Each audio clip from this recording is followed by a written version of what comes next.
بسم اللہ الرحمن الرحیم۔ قسط نمبر 897، ساؤتھ افریقہ کے فتوے کا رد نمبر 3،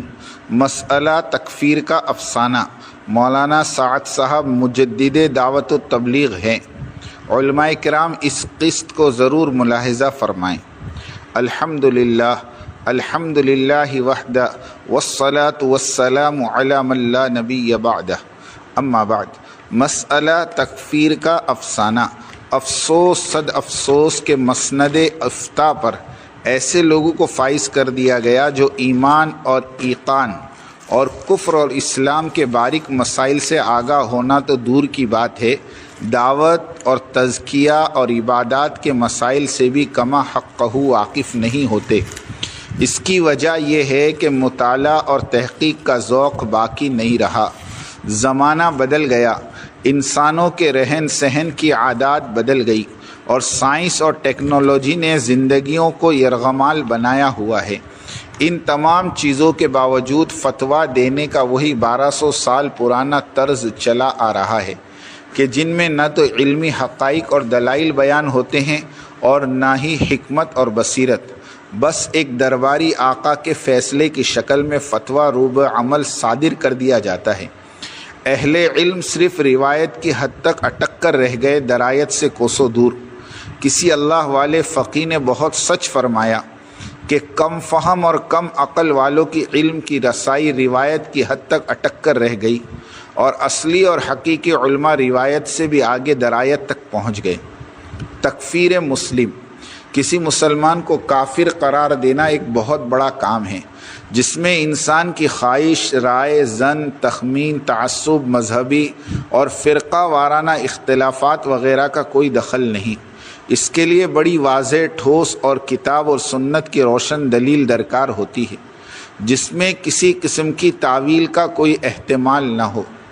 کفر تو صرف شرعی دلائل سے ہی ثابت ہوگا۔ شیخ الاسلام امام ابن تیمیہ رحمۃ اللہ علیہ فرماتے ہیں کہ کفر ایک شرعی حکم ہے اور یہ صرف شرعی ادلہ ہی سے ثابت ہوتا ہے۔ شرعی طور پر کسی شخص کو کافر قرار دینے والے کے لیے علوم کتاب اور سنت کا ماہر ہونا ضروری ہے جو شرعی احکام، اہداف، مقاصد اور اصول و ضوابط کا ادراک رکھتا ہو اور ان احکام اور اصول کی تطبیق لوگوں کے احوال، ان کی خطا، تعویلات و جہالت اور قیام حجت کی رعایت رکھنے والا ہو، غالیوں کے غلو، انتہا پسندوں کی انتہا پسندی اور مفرطین کی افراط و تفریط سے کوسوں دور ہو۔ اس لیے کہ تکفیر کا مسئلہ انتہائی خطیر اور اس کے متابعات یعنی نتائج نہایتی خطرناک ہے۔ بدترین خطاؤں میں سے ایک خطا یہ بھی ہے کہ بعض جہال بدمست افراد کا مسند افتاء کو اپنے ہاتھ میں لے کر فتوی بازی کرنا اور مسلمانوں کے مال اور اعراض اور خون کو حلال جاننا اور اس کے لیے تکفیر کے شرعی اصول و ضوابط سے ہٹ کر فیصلے کرنے کا ایک عام رواج بن گیا ہے جو یقیناً ایک مہلک مرض ہے۔ امت مسلمہ کے اکابر علماء، زعماء اعظام، قضات فخام اور مفتیان ذی وقار نے مسلمان کی تکفیر سے ہمیشہ امت کو ڈرایا ہے۔ قاضی شوکانی رحمۃ اللہ علیہ فرماتے ہیں، جان لو مسلمان آدمی پر دین اسلام سے خروج اور کفر میں دخول کا حکم لگانا کسی ایسے مسلمان کے لیے جائز نہیں جو اللہ پر اور آخرت کے دن پر ایمان رکھتا ہو کہ وہ یہ اقدام کرے، مگر ایسی روشن دلیل ہو جو سورج کی روشنی سے زیادہ واضح ہو۔ اس لیے کہ جو احادیث صحیحہ صحابہ کرام کی ایک جماعت کے طریق سے مروی ہے ان میں ثابت ہے کہ جس نے اپنے بھائی سے کہا اے کافر تو یقیناً اس کے ساتھ ان دونوں میں سے ایک لوٹے گا کفر کی طرف۔ اسی طرح صحیح بخاری میں ہے کہ جس نے کسی آدمی کو کفر کے ساتھ بلایا یا یہ کہا کہ اے اللہ کے دشمن، حالانکہ وہ ایسا نہیں مگر یہ حکم اسی پر لوٹ آتا ہے۔ ان احادیث میں اور جو ان کے مقام پر وارد ہوئی ہیں ان میں تکفیر میں جلد بازی کرنے میں بہت بڑی ڈانٹ اور بہت بڑا وعظ اور نصیحت ہے۔ اس کے بعد لکھتے ہیں کہ یقیناً اللہ تعالیٰ نے فرمایا، اور لیکن جس کا شرع صدر کفر کے ساتھ ہو گیا تو کفر کے ساتھ شرع صدر اور اس کے ساتھ دل کا اطمینان اور اس کی طرف نفس کا سکون ضروری ہے۔ فائدہ، برے عقائد کے حوادث کے وقوع کا کوئی اعتبار نہیں، خصوصاً جب جہالت کی بنا پر دین اسلام کی مخالفت ہو، اور کسی کفریہ فعل کے صادر ہونے کا بھی اعتبار نہیں جب اس کے مرتکب نے ملت اسلام سے ملت کفر کی طرف نکلنے کا ارادہ نہ کیا ہو، اور نہ ہی مسلمان کے ایسے الفاظ کا کوئی اعتبار ہے جو کفر پر دلالت کرتے ہوں، وہ ان معنی کا وہ اعتقاد نہ رکھتا ہو۔ اسی طرح بعض وہ احادیث جس میں کسی فعل کے سر انجام دینے پر لفظ کفر وارد ہوا ہے، جیسے میرے بعد تم کافر نہ ہو جانا، تمہارے بعض کی گردنیں مارنے لگے، ان کو ذکر کرنے کے بعد قاضی یمان محمد بن علی شوکانی رحمۃ اللہ علیہ فرماتے، جب تجھ پر تعویل کے راستے تنگ ہو جائے اور ان جیسی احادیث کے بارے میں تو کوئی راستہ اختیار کرنے کی صورت نہ پائے، تو تجھ پر لازم ہے کہ ان احادیث کو اسی طرح برقرار رکھ جیسے وہ وارد ہوئی، اور تو کہہ جس پر رسول اللہ صلی اللہ علیہ وسلم نے کفر کا نام لیا ہے وہ اسی طرح ہے جیسا کہ آپ نے فرمایا، اور مسلمانوں میں سے جس کسی پر رسول اللہ صلی اللہ علیہ وسلم نے کافر ہونے کا اطلاق کیا ہے، ان کے سوا کسی اور پر کفر کا اطلاق کرنا جائز نہیں ہے، سوائے اس کے جس کا شرع صدر کفر کے ساتھ ہو چکا ہے، تو اس وقت تو مصائب کے عیب سے نجات پا جائے گا اور مشقت میں واقع ہونے سے بچ جائے گا، اس لیے کہ جس کام میں کچھ خطرات ہوں، اپنے دین کا حریص آدمی اس کا جلدی ارتکاب نہیں کرتا، اور نہ ہی اس کام کو روا رکھتا ہے جس میں کوئی فائدہ اور بھلائی نہ ہو۔ پھر فرماتے کہ ہر مسلمان پر لازم ہے کہ وہ کلمہ کفر کا اطلاق صرف اسی پر کرے جس کا کفر کے ساتھ شرع صدر ہو چکا ہو، اور یہ ایسا حق ہے جس میں کسی طرح کی پیچیدگی نہیں۔ بقول شاعر کے، نوجوان شخص خواہش کی پیروی کے سوا ہر چیز کا انکاری ہے، حالانکہ اس کے لیے حق واضح ہو چکا ہے۔ امام غزالی رحمۃ اللہ علیہ اور مسئلہ تکفیر۔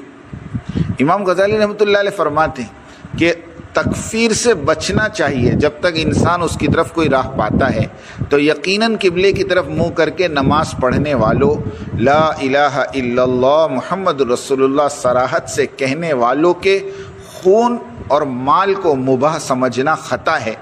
اور 1000 کافر چھوڑنے کی خطا کرنا کسی ایک مسلمان کے خون سے ہاتھ رنگنے کی خطا سے زیادہ ہلکا ہے۔ امام غزالی رحمۃ اللہ علیہ کا یہ قول حافظ ابن حجر عسقلانی رحمۃ اللہ علیہ نے فتح الباری میں بھی نقل کیا ہے۔ امام ابو الحسن علی بن اسماعیل اشعری کا اعلان حق۔ میں نے اشعری کا ایک کلام دیکھا جس نے مجھے حیرت اور تعجب میں ڈال دیا، اور وہ ثابت ہے، اسے امام بہقی نے روایت کیا۔ انہوں نے کہا میں نے ابو حازم ابدوی سے سنا، انہوں نے کہا میں نے ظاہر بن احمد سرخسی سے سنا، وہ کہتے ہیں جب میرے گھر میں بغداد کے اندر ابو الحسن اشعری کی موت کا وقت قریب ہو گیا، تب انہوں نے مجھے بلایا تو میں ان کے پاس آیا، انہوں نے کہا مجھ پر گواہ ہو جا، میں اہل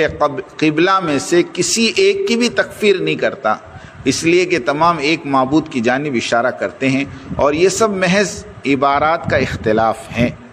یہ ابو الحسن اشعری وہ ہیں جو اشاعرہ کے امام ہیں، یہ پہلے معتزلی تھے، انہوں نے معتزلہ کی حمایت میں کتاب لکھی تھی اور پھر خود ہی ان کو باطل قرار دے دیا، اور علماء دیوبند اور علماء بریلوی انہیں عقیدے میں اپنا امام مانتے ہیں۔ انہوں نے آخری زندگی میں کلمہ حق بلند کیا اور اہل سنت اور اہل حدیث کا منہج اختیار کیا اور اہل قبلہ کی تکفیر سے رجوع کیا، لیکن ان کے ماننے والوں نے غلط روش اپنائی، اور آج مسلمانان عالم کی تکفیر پر کمر بستہ ہیں۔ شیخ الاسلام امام ابن تیمیہ رحمۃ اللہ علیہ کا قول ہے، امام ذہبی رحمۃ اللہ علیہ ابو الحسن اشعری کا کلام نقل کرنے کے بعد اپنے شیخ محترم ابن تیمیہ کے بارے میں لکھتے ہیں کہ میں کہتا ہوں کہ میں اس طرز کو اپناتا ہوں، اور اسی طرح ہمارے شیخ امام ابن تیمیہ بھی اپنی زندگی کے آخری ایام میں یہی کہتے تھے کہ میں امت میں کسی کی تکفیر نہیں کرتا، اور کہتے تھے نبی کریم صلی اللہ علیہ وسلم نے فرمایا وضو کی حفاظت مومن کے علاوہ کوئی نہیں کرتا، تو جس نے وضو کے ساتھ نمازوں کو بھی لازم کر لیا ہو وہ یقیناً مسلم ہے۔ مولانا سعد صاحب پر لگائے گئے کفریہ فتوے کا افسانہ۔ اوپر کی گئی مستند بحث کی روح سے ساؤتھ افریقہ والوں کا فتویٰ سراسر جذباتی، غیر منطقی اور غیر مسنون ہے۔ شورا والوں نے زور لگا کر بھی مفتی اعظم مفتی ابوالقاسم صاحب قاسمی سے مولانا سعد صاحب کے گمراہ ہونے کا فتویٰ نہیں لے سکے، اور ساؤتھ افریقہ نے تو دارالعلوم کو بھی پیچھے چھوڑ دیا اور سیدھے کفر کا فتویٰ دے دیا۔ واہ عجبا! ہر شخص جو کسی چیز یا کسی عنوان پر خلوص دل کے ساتھ محنت کرتا ہے تو اس چیز کے اسرار اور حقائق اس پر کھلتے چلے جاتے ہیں، اور پھر وہ ان اسرار اور رموز کو جب وہ بیان کرتا ہے تو عوام اور خواص سب متحیر ہو کر رہ جاتے ہیں، اور شور مچ جاتا ہے کہ ہم نے اس طرح سے اس آیت کا اور اس حدیث کا معنی اور مطلب کبھی ہمارے بڑوں سے نہیں سنا، اور پھر اسے دنیا میں وائرل کر دیا جاتا ہے کہ فلاں مولانا صاحب نے اس طرح کی تفسیر و تشریح کی جو آج تک ہم نے اپنے بڑوں سے نہیں سنی،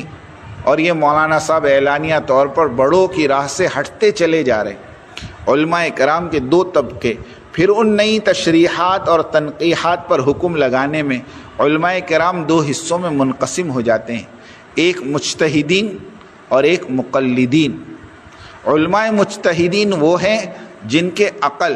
اور قلوب وسیع اور متوسع تر ہوتے ہیں، وہ ہر نئی معلومات کا استقبال کرتے ہیں اور پھر حاصل شدہ نئی معلومات کو کتاب، سنت، اجماع صحابہ، قدیم مجتہدین امت کے فرمودات اور تشریحات سے ملا کر دیکھتے ہیں۔ اگر کچھ تال میل نظر آ جائے تو ان نئی تشریحات کو قبول کرتے ہوئے صحیح اور درست ہونے کا حکم لگاتے ہیں۔ اور علماء مقلدین، فائدہ، ہم یہاں لفظ مقلدین اس لیے لکھ رہے ہیں کہ عمل میں تو تقلید سمجھ میں آتی ہے، لیکن علم میں بھی تقلید